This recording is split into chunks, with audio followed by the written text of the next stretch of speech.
Buenas tardes, Dios te bendiga. En esta tarde te saluda Raúl Machorro y en esta tarde quiero compartir contigo algo acerca del ministerio de la cárcel. Llevo más de 10 años sirviendo en este ministerio, desde el 2000, casi desde el 2010, sin contar los 3 años que estuvimos lidiando con el coronavirus, pero en estos 10 años he aprendido mucho en este ministerio.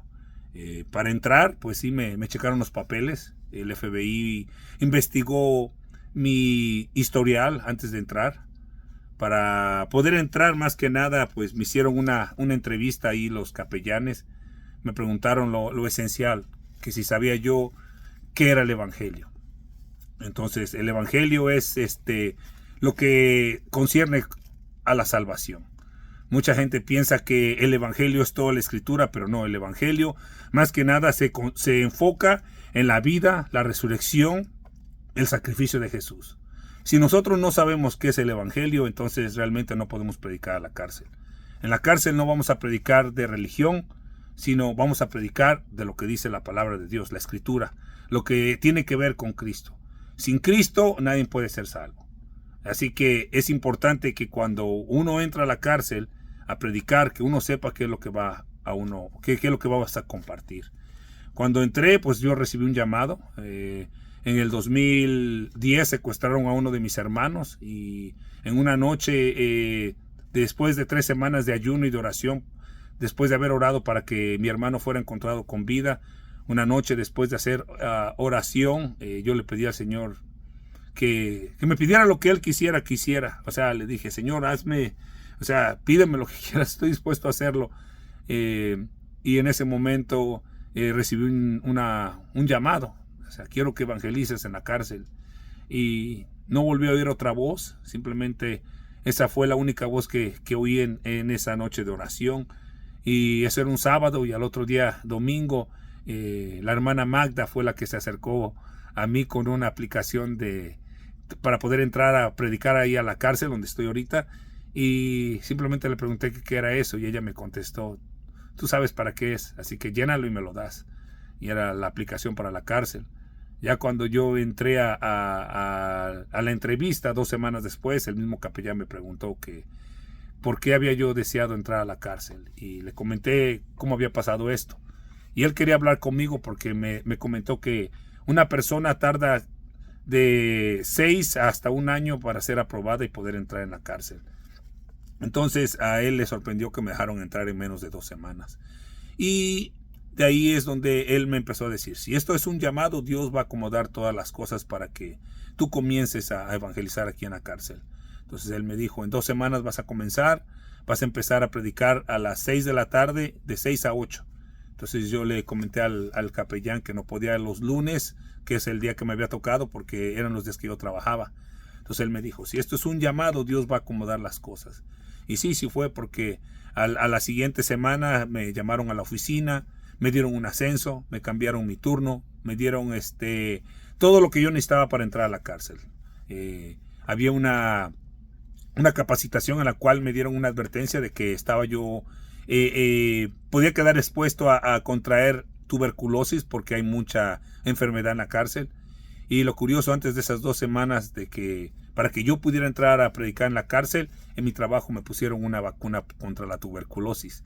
Y luego después cosas como que tenía que llevar ropa especial, o sea, una ropa que yo simplemente lavara aparte de la ropa con normal, porque a veces había mucha enfermedad en la cárcel. Ay, disculpen. Entonces en ese tiempo me dieron uniforme en mi trabajo, así que mi ropa la empezaron a lavar en mi trabajo. Y entonces son cosas que confirmaron que mi llamado venía de Dios. Entonces una de las cosas por las que yo puedo hablar es que cuando acerca del llamado, es que a veces uno no sabe realmente a lo que va. Hay gente que piensa que uno va a ser aceptado, que no va a haber problemas. A veces uno piensa que porque ya uno evangeliza en la cárcel, automáticamente lo van a poner a uno a predicar en la iglesia. Y eso era lo que primero venía a mi cabeza. Dice, voy a poder predicar, voy a poder hacer estas cosas, pero no. Dios me tuvo que pasar por un proceso para bajarme ciertas ideas y un poco más del orgullo, que no sabía que yo tenía problemas con el orgullo. Entonces, mis motivos no eran los correctos. Así que pasé 6 meses pues experimentando cosas feas en la cárcel. Una de las cosas que empecé a notar es de que si hay mucha manifestación demoníaca. Hay gente que lleva años jugando con drogas, hay gente que lleva años metiéndose en ocultismo, satanismo, Santa Muerte, ahora que está esto de moda ya en México. Entonces estas cosas vienen para acá, para Estados Unidos. Entonces cuando tú entras en la cárcel, tú empiezas a notar este tipo de gente que comienza a actuar de una manera, pues ahora sí, loca. Mucha gente los tira a locos, pero realmente tú empiezas a ver la manifestación ahí, en la manera de que están hablando contigo, y de momento les empieza a cambiar la voz, o de momento empiezan a tener una manifestación así como que se les empieza a ir los ojos para atrás. Entonces son cosas que realmente pasan. Hay gente que te habla normal y tú piensas que te está bromeando y te está diciendo, no, yo soy Jesús, o no, a mí me habló un ángel y me dio un mensaje, y te hablan, o sea, sin bromear. Entonces eso es muy común. Hay mucha manifestación demoníaca ahí. En el momento que me entré a la cárcel la primera vez, yo noté una pesadez. O sea, pasé por esa puerta y empecé a sentir un miedo, empecé a sentir un desánimo, unas ganas de llorar, unas ganas a veces en parte como de odio, y decía yo, ¿qué es esto? O sea, entonces ahí me empecé a dar cuenta que las manifestaciones demoníacas son reales, y desafortunadamente mucha gente juega con esto. A veces en las iglesias vamos, fumamos, fornicamos y andamos haciendo cuanta babosada, y no sabemos cuánta gente de la que está congregándose junto con nosotros a lo mejor esté haciendo alguno de estos tipos de cosas, como ritos satánicos, leyendo el horóscopo, abriéndole puertas al enemigo, y uno no se da cuenta de esas presencias demoníacas. Pero en la cárcel ahí sí se da uno cuenta, y híjoles, es bien duro.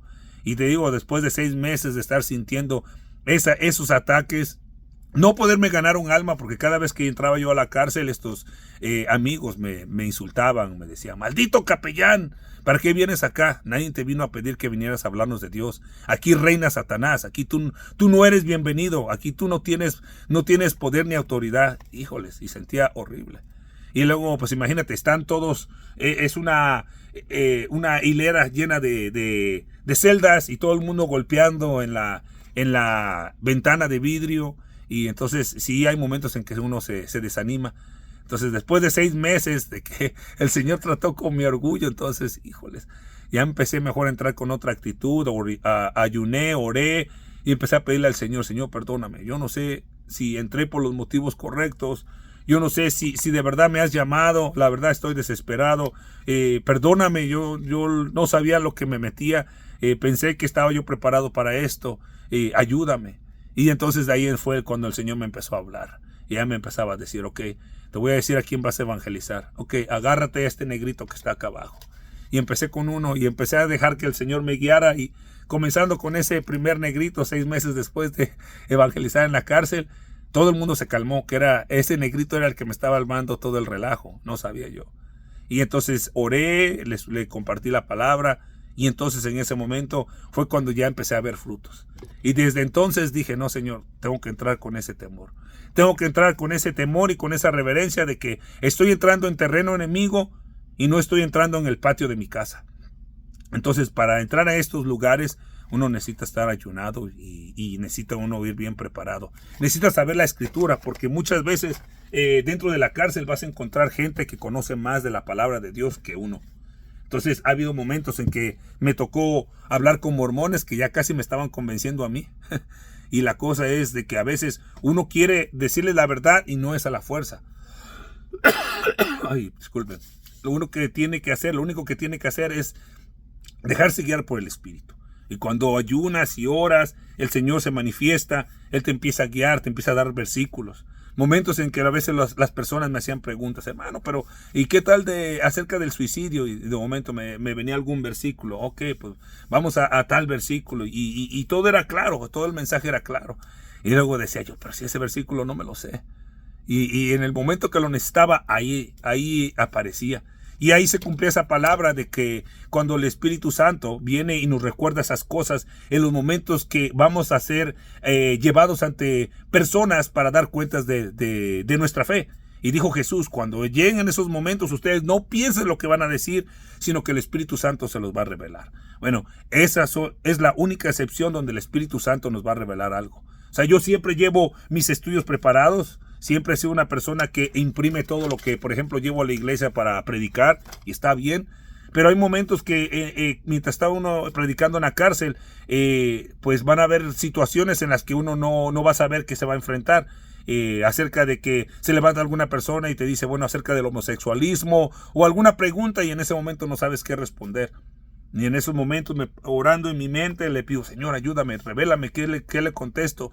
Y ahí es en esos momentos donde el Espíritu Santo te da los versículos, y es tan hermoso ver el poder sobrenatural de Dios que, wow, cuando termino de cada servicio, o sea, con cada visita, siempre termino llorando porque me doy cuenta que el Señor es real. Desafortunadamente a veces nosotros no experimentamos todo este tipo de cosas en la iglesia porque a veces no somos reverentes o no creemos o confiamos en la palabra de Dios. Entonces, ahora, cuando vamos a evangelizar es importante ir a predicar, como les dije, el evangelio. No es cuestión de doctrinas, no es cuestión de religión, no es cuestión de qué congregación tú pertenezcas.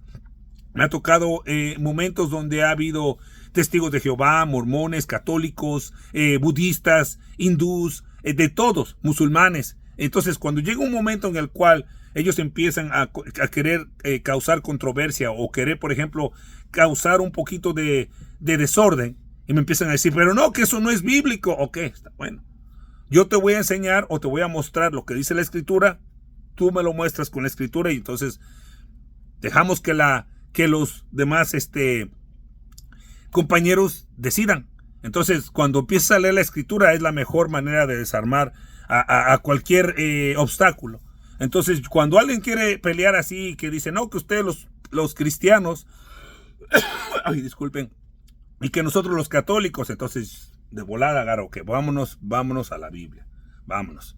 Entonces, ahí les empiezo a hablar, como por ejemplo, de Juan 1, donde habla acerca de que Dios mandó a su Hijo Jesucristo y que vino a los suyos, pero los suyos no lo recibieron. Pero todos aquellos que lo recibieron les dio la potestad de ser llamados hijos de Dios. Entonces, ahí es donde yo les digo, a los que creen, esos son llamados hijos de Dios. Y luego les digo, Juan 3:16. Juan 3:16 dice que el que cree no es condenado, pero el que duda ya es condenado. Entonces yo les digo a ellos, ¿ustedes creen que Jesucristo es el Hijo de Dios? Entonces, ya cuando ellos me dicen, no, pero que la Virgen María, ok, muéstramelo con la Escritura. Y en esos momentos es cuando quedan desarmados. Cuando luego a veces empiezan a hablar los testigos de Jehová, empiezan a decir que no, que Jesús no es Dios, sino que hay que adorar a Jehová. Entonces les leo Colosenses. Es importante saber qué escrituras vas a usar para defender tu fe. No es nomás decir, es que yo creo en esto. No, tú tienes que saber, tú tienes que estar bien seguro en lo que estás creyendo. Entonces, en ese momento es cuando tú, por medio de la Escritura, los desarmas. Y hay mucha gente que queda convencida y dice, wow, ¿sabes qué? Yo no había estudiado la Escritura así. Y como les digo a ellos, mira, tú me vas a decir que tú perteneces a la iglesia, la única, la perfecta, la verdadera. Pero yo te voy a decir una de las cosas. Nadie puede decir que tiene la congregación perfecta, porque una congregación no puede cambiar el corazón del hombre. Y entonces yo siempre les muestro este ejemplo. Si Jesús llamó a 12 hombres y de estos 12 hombres hubo un Judas, ¿qué te muestra? Entonces yo les digo a ellos, si ser miembro de la congregación más, ahora sí, importante, o sea, los 12 llamados apóstoles por Jesús, y hubo uno que falló, que lo traicionó, entonces, ¿qué me hace pensar que tu religión o que tu congregación va a traer salvación a todo el mundo? Si Jesús, dentro de los suyos, no salvó a Judas, ¿sabes por qué? No fue porque él no lo haya querido salvar, fue porque él no quiso creer la verdad que está en la Escritura. Entonces, eso es importante que nosotros lo sepamos. Y con esto también desarmas todo ese tipo de obstáculos que tú enfrentas en la cárcel. Entonces, para predicar en la cárcel, entonces tú vas a encontrarte con muchos obstáculos. Una, que a veces te cuesta trabajo creer que esta gente que está ahí es mala. Y que a veces tiene el potencial de hacerte daño. Entonces, esta gente te puede manipular. Esta gente te puede mentir y actuar como que realmente se convirtió y pedirte favores. Y al final terminar haciendo algo ilegal que te puede meter a la cárcel. Entonces, una de las cosas importantes de predicar en la cárcel es que no debes violar las reglas que se te dan ahí. tienes que ser una persona, ahora sí que honesta, y tienes que ser ahora sí íntegro. Y varios obstáculos, como te digo, siempre va a ser el de la gente que a veces no te va a creer. Pero como una vez me mencionó el Espíritu Santo en un estudio, mira, tú solo predica y a mí déjame el convencimiento de pecado. Porque se habían convertido en supuestamente esa noche yo me había ganado 32 almas para el Señor, porque los 32 aceptaron a Cristo. Y cuando venía saliendo de la cárcel y estaba a punto de entrar en mi carro, la voz del Espíritu Santo vino a mí y me empezó a decir, mira Raúl, solamente de esos 32 nomás uno se salvó. Entonces yo me quedé sorprendido y empezó a hablarme, de esos 32, 31 van a regresar. Y tú vas a darte cuenta que no creyeron en la palabra de Dios. Así que yo te voy a decir una de las cosas. Tú solo predica. No trates de convencerlos. Solamente predica la palabra y deja que yo sea quien convenzca de pecado. Pero a veces yo noto que tú quieres convencerlos y ese no es tu trabajo. Ese es mi trabajo. Tú solo predica la verdad, quieran creerla o no. Entonces eso es algo muy importante. Así que pues espero que esto te ayude, que sea de bendición. Y pues ahí nos estaremos viendo. Cualquier otra cosa, ahí está el hermano Byron que les podrá contestar. Dios le bendiga.